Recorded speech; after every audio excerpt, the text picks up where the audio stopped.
सोरखारनि हेंथायै खौरां बिजों एबा इउटुबारफोरनि गेजेरजों गाज्रि रावजों सोंखारिफ्रांनायनि थाखाय सोरखारनियाव आखाइ खबजबना निमाहा बिदों रायजो राजाफोरा।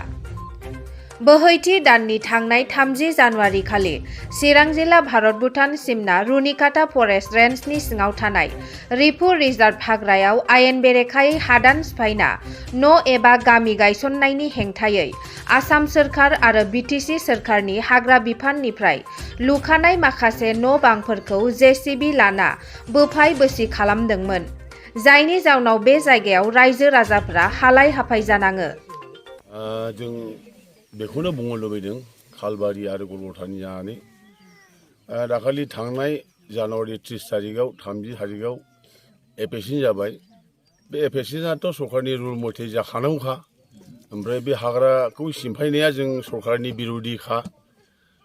दाखालिनि समावदि जोङो दुखु दाहाजों बायदिसिना सार रन्जित सारखौ जोङो बायदिसिना बुंफ्लांबाय, रागाजों जों बायदिसिना बुंफ्लांबायबो इउटुबारफोरनि सिगाङाव जों फंनै फंथामसो गोबां बाथ्रा बुंबाय।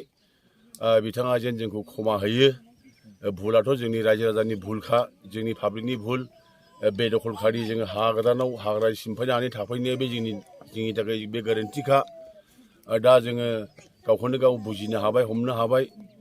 जोङो दे जोंनिल' बे खालबारि एबा गलगथाव एपेक्सिन जादों बेल' नङा, सारा प्रिथिबियावनो बा अल आसामावनो जायगा जायगा गुवाहाटि बायदियावनो एपेक्सिन जादों। आरो गोबां बेबायदि बिल्डिं न' गोबां कलकारखाना एकु जादों, देफाय जादों।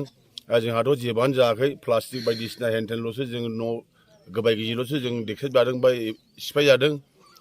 बेनि थाखाय जों फरेस्ट मिनिस्टारनिसिम, जोंनि बिटिआरनि फरेस्ट मिनिस्टारसिम जों खावलायदों रायजोनि जानानै जोंनि थाखाय माबा मोनसे गोख्रों बेब'स्था लायोब्ला मोजां जागोन। जों बेखौनो खावलायनाय थाबाय।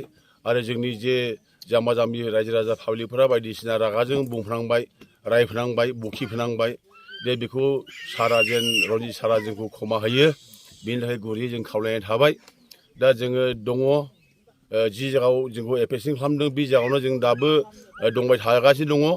दा बेनि गेजेरजों जोंनि थाखाय मा राहा लायो, जोंखौ अननानै माबा मोनसे राहा लामा जोंनि थाखाय न' बां बा एबा माबा मोनसे जोंनि थासारिनि थाखाय थाग थियारि खालामनानै होयोब्ला, दिदोमै माबा मोनसे जोंनि थाखाय राहा लामा नागिरना होयोब्ला जों रन्जित सारनिसिम जों खावलायनाय थाबाय।